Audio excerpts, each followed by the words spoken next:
Hello there and welcome back to the Chap's Guide, the channel where we take you on a journey of exploration through the topics of men's style, self-development and personal grooming. And welcome, you join me today in a spectacular spring afternoon in southern England. And it's at this time of year, the transition between the cold, damp winter months, that us in the northern hemisphere start to think about the essential items that we're going to need as warmth and light re-enters our lives. So here are my list of essential items that all chaps will need in the months ahead. Now, the first and most obvious thing that changes for many of us are the fabrics that we wear next to our skin. For me, wintertime means flannel. It means warmth, nice thick shirts that retain the heat and keep me nice and snugly in those cold months of winter. But now the weather's changed and it's time to go back to those nice light garments which are right next to the skin, which not only keep us cool but also wick the perspiration away from our skin and just really do a good job from a performance point of view.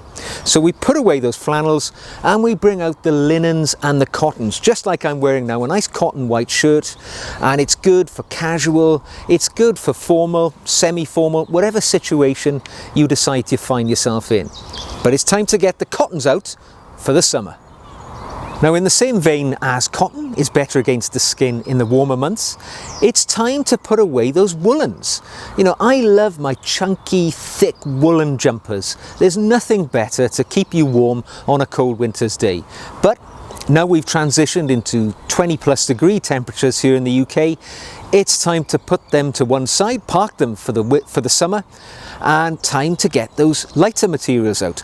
But there are still many occasions when one needs to keep warm. And for me, well, I don't need to stray too far from merino or cashmere wool.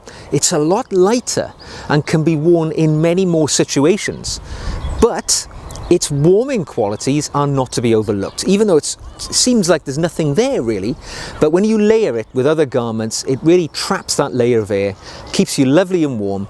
And I've got a nice collection of merino cashmere wools ready for this transitional period of the year, your springs and your autumns, where it is nice and warm, but you still get those cool periods where you need to keep yourself nice and snug. Now, I think springtime is definitely my favourite time of year.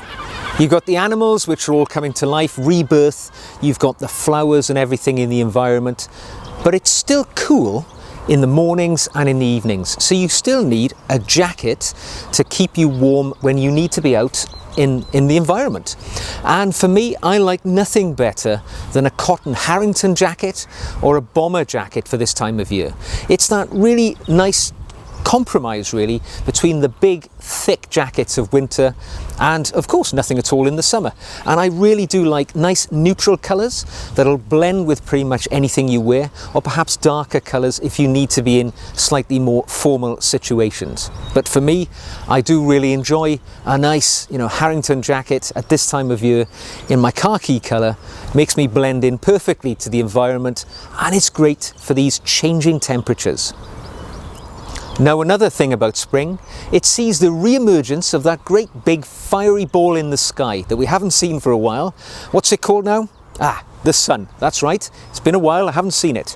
But it makes its appearance now and it bathes us in warmth and light, but most importantly, ultraviolet light. So it's time to be prepared for that ultraviolet, which can be, of course, one of the most damaging substances in nature. And for me, the thing I like to protect are the good old peepers, the eyes. So an important thing for me this time of year is to dig out the sunglasses, or if I need a new pair, go out and source a nice new pair of sunglasses that especially give me ultraviolet protection, especially when driving and just walking around, because there's nothing more important than looking after your sight. So for me, the sunglasses come out of the wardrobe, back on the eyes, and not only do they protect my eyes, but they make me look cool as well. Nice fringe benefit.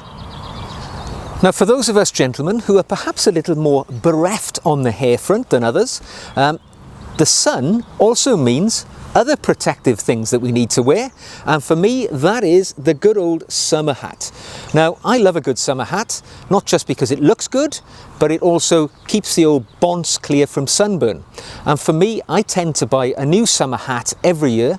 In the last few years I've been favouring hats made of paper because I know they're sort of, organically, environmentally safe, and also, it's something which is inexpensive. I can discard it and get a new one the following year. So for me, the summer protection also means the hat, which is for me a great addition to my spring and summer collection. Now, regardless of how casual your personal outlook to style may be, there will still be occasions in life that mandate the wearing of slightly more formal clothing. And you go to a special family birthday, a wedding, whatever it may be in the warmer months, what are you going to wear? For me, the linen blazer is the go-to garment for the warmer months of year.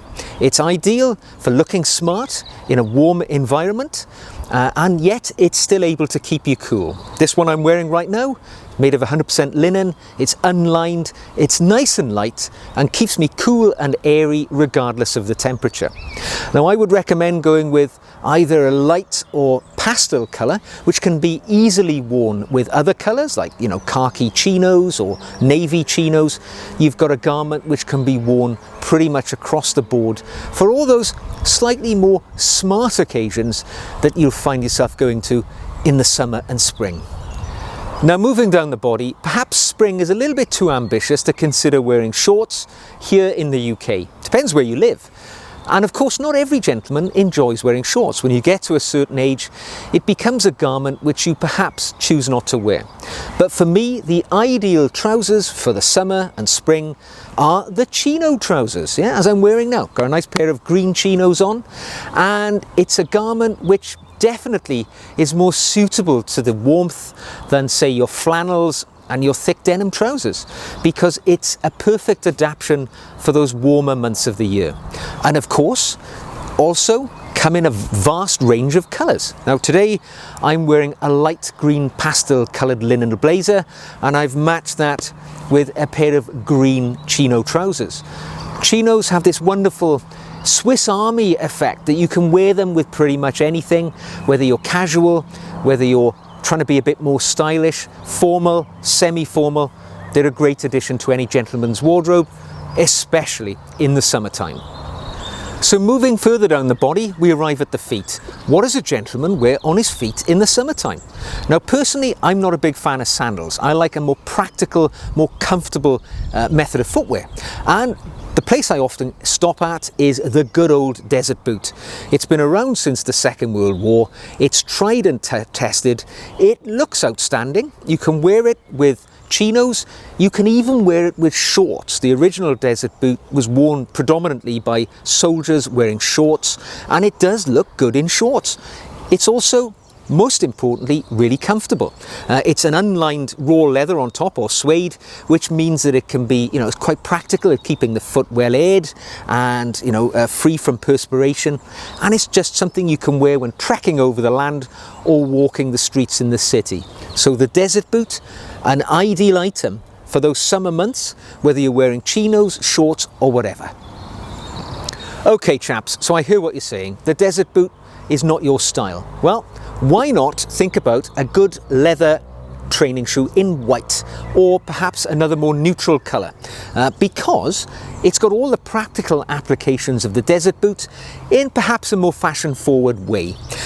The leather makes it hard wearing and durable, and of course it's a training shoe. That's its original designation, so you can walk in it all day. When worn with a no-show sock, it means that your foot can perspire naturally. You don't get smelly feet by wearing no socks. And it's something which can go with pretty much everything, whether you're wearing chinos, whether you're wearing jeans, whether you're wearing shorts. So the leather training shoe in white or another light neutral colour, an ideal addition to the casual gentleman's wardrobe. Now, As much as spring requires you to change the clothing that you wear, for me it's also a time of year where I put away my winter colognes and I bring out my collection of spring and summer colognes, because there is most definitely a difference to the two sides of year for me. My winter colognes are normally dense, much stronger, and I don't know, they're just more in keeping for those winter months, much more masculine and powerful. The summertime is a time where I look for my aquatic flavoured fragrances, my light and zesty and citrus fragrances, which seem to lend themselves so much better to the light and the warmth. A good example, and a time-tested example, Davidoff Cool Water. It's been worn by men in the summer months for many, many years. I think it came out in 1988. It's a fragrance I'm testing at the moment for a future video, and I have to say, its zesty, aquatic accords seem to lend themselves perfectly for these warmer days. So don't forget, put away those winter colognes, bring out those summer, zesty, fresh colognes to smell more like the season that you're in. Now, the spring and summer months mean that you have to consider how the accessories that you normally wear will be affected by the warmer climate. And for me, you'll know what I love, it's the wristwatch. I wear a wristwatch all the year around, but in the summertime, it's exposed to different challenges by the weather.